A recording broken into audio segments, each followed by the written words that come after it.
Unlike other similar services, Whalebone can be deployed as a full-fledged local DNS resolver. This is the type of deployment we encourage.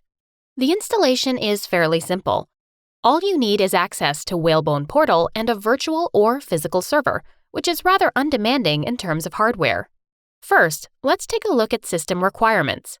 Whalebone supports the latest versions of the most popular Linux distributions: Debian, Ubuntu, CentOS, and Red Hat Enterprise Linux. The minimum hardware sizing is 2 CPU cores, 4 GB RAM, and a 40 GB HDD. Such a machine can handle up to 20,000 users. Before setting up your server, make sure you don't fall short of the network requirements and prevent the machine from being reachable from outside your network. Once the server is ready, go to the Whalebone portal and create a new resolver. Come up with a fitting name, which can be changed later on. Once you initiate the addition of the new resolver, you'll see the installation script one-liner command. Copy it to the clipboard.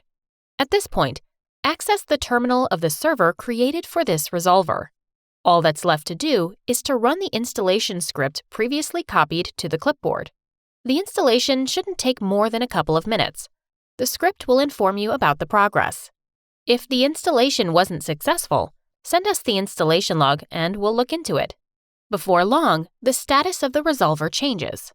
As soon as the resolver becomes active, you can route the traffic to it and start protecting your network.